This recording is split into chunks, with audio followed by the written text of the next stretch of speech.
All right. We're back with another edition of the Top 5 Weekly Numbers. I'm Legacy Lingo, and we have the Dad Panther. How you doing today, sir? Doing all right. Doing all right. All right, good. This has actually been recently my favorite part of the week. Just talking about the numbers, where these movies fell, trolling some of the stuff that shouldn't have been made. It's one of my favorite Joker. things. Yeah. So with that being said, let's start with talking about the Joker. Okay, the Joker has now been out 3 weeks in theaters. It's his third week. All right. On his first week, it was number one. It made just under 40 million. And his second week, it dropped to number 3 when we did the numbers. Now, mind you, the numbers that we give you are as of a certain time on Monday, but the official numbers drop on Tuesday. So when we did our recording, it was number 3, but then by Tuesday, it had dropped to number 4 because it was only 3 by like $4,000 over Beetlejuice. And it ended up dropping to number 4 officially. So last week, I gave a prediction. All right. My prediction was that the Joker was going to plummet so far that it was going to be out of the top 5 and it was only going to make at most 2.5 million. All right. So the Joker has actually fallen to number 6. So I barely got that one. Seems like you know what you're talking about. Well, I try to be, a little knowledgeable. It fell to number 6 and it made 2.1 million.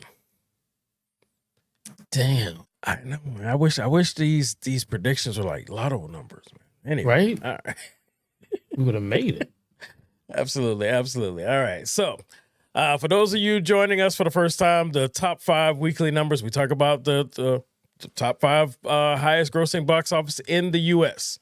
Okay, and this is week number 42. With that being said, let's just go ahead and get into what was number 5. I see your face there. Are you familiar with this title, sir? No, I'm not. Okay, so We Live in Time, actually, you got Andrew Garfield, Florence Pugh.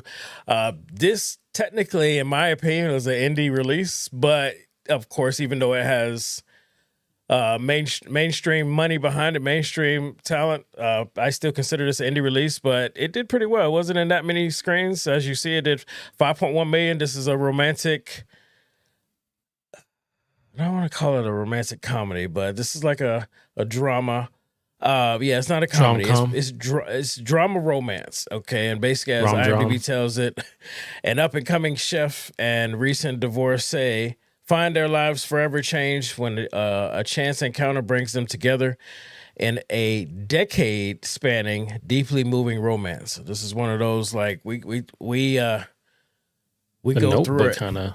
Yeah, we go through it and hopefully it's all worth it in the end type thing. So I like movies like that. If this is your jam, then you definitely want to go out there and go see it.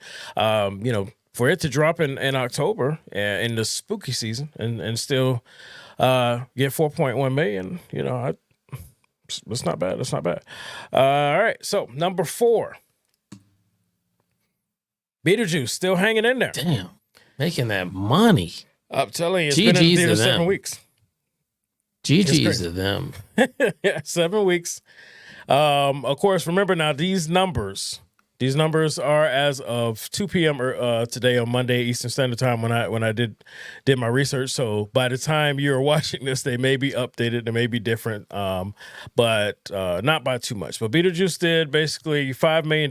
If it's still in the top 5, it's always been in the top 5. It's been in the theater 7 weeks, and that's kudos to them. This is actually going to be one of those classics. All right, so let's move on to number 3. The Terrifier's back. Yes, more of this. Yeah, it's just movies like this, and the one that you put at 5, or not you put at 5, but the one that made it a 5. Mm-hmm. I think executives are saying something. They're looking at stuff, and I think the next 3 to 5 years, it's the market is being shaken up. Well, if they would have listened to you last week, they would be at number 1. But it's okay. It's okay with the marketing, going on the stage. But it's good what I'm seeing so far, because there's a movie that that it should be up higher, and it's just, let me see. I don't know. All right, yeah. So you see, it did 9.3. It's the second week in theaters, 36 million overall. I think this, when we talked about this last week, I think the budget was 2 million.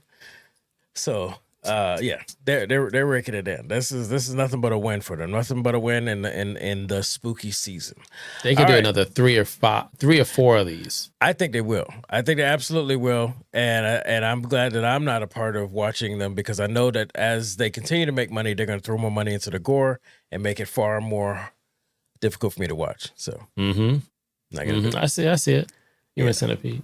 All right. So, number 2. This one actually surprised me here. Still. Yes. Yes, there's some good people in the world. Yeah. Go watch this movie. You did say that this one was going to hang in there because it was such a good movie, and you're proving to be correct, sir. It's this 4th week in theaters. It's still hanging in there in the top 2. I made 10 point. Well, yeah, I basically rounded up, but 10.1 million this weekend, hanging in there at number 2. It's still on almost 4,000 screens. They basically, they know what they got, and they're pushing it. And it's Universal smart for that. All right, so I mean, we all know what number 1 is. Smile. You mentioned it last week, yes. So Smile came in at 23 million.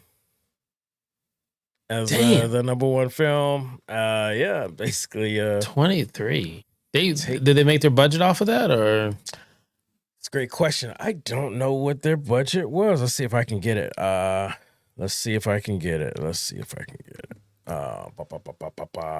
budget is actually reported at 28 million.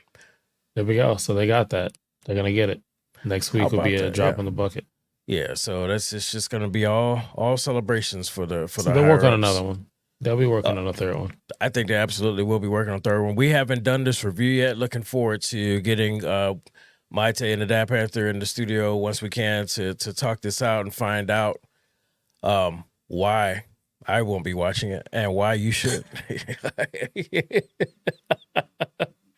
I'm afraid with this one that there's going to be some interesting kills and stuff like that, but I don't think it's going to be a good story. I just think it's going to be just senseless Smile killings. Yeah, I feel like once the premise has been established, much like the Terrifier, there's really no reason to focus on the story. Just give us the reason why they're in this scenario, and let all hell break loose. Which for this type of genre, that works. I don't feel like there needs to be much more to it than that, but. Let me tell it. I end up watching, be like, man, the story was horrible. It needed A, B, and C, and then you'd be like, that's not what you said. It's not what you said. That what you said, yeah. All right, so here's your top 5 for week 42 at the box office. We Live in Time, 4.1 million.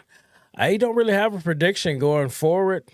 I don't even know what comes out next week. If I'm not mistaken, it's Venom, the Last Dance, I believe, is what we're getting this week. So I do expect that to be number 1, but I expect I don't know what's going to be 2 or 3. I don't know if the Wild Robot's going to hang in there at number 2 and the Smile falls to 3, or if Smile hangs in there as a strong 2 and the Wild Robot gives us a dramatic shift. I'm still torn on that because of how well the Wild Robot's been hanging in there. But then again, as we get closer to Halloween, people find reasons to go look for scary movies. So now that I've said that out loud, the Wild Robot will definitely be either 3 or 4. We're going to get Venom, number 1, Smile 2 at number 2, and then everything else will just fall. Beetlejuice will probably still be hanging on.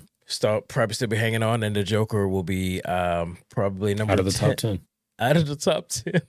Out of the top 10. Let's now on DVD. Yeah, I mean, I wouldn't be surprised if after this week you already get an article saying like they have their streaming release date. I'm like, of course they do, because Wild Robots did well, and that's already at streaming already. Yeah, you can rent that. Well, I think last week ready, or so. They're ready to just keep it moving instead of letting it be forgotten or die out. They're like, okay, once it starts declining here, let's go ahead and just strike while the iron's hot.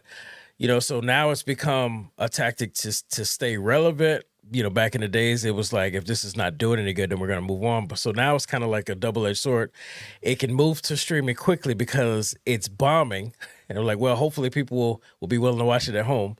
Or it can move because they want to keep going with the momentum. And yeah, so I mean, just going streaming quicker is the thing. But I mean, if it's doing very, very well, like Deadpool Wolverine, then you won't get a streaming date for 2 or 3 months. Just like they finally said it's coming to streaming after Deadpool and Wolverine have finally stopped taking everybody's money. I think for this one, marketing wise, it makes more sense because I'm starting to see viral videos of people crying and having experiences. So that's making them say, you know what, maybe I'll go to the theater. You know what, maybe I'll rent this at home. So yeah, and if you haven't seen it yet, watch our review. I really think that it's definitely a movie that everybody should give a shot. It's getting high praise. It's making its money.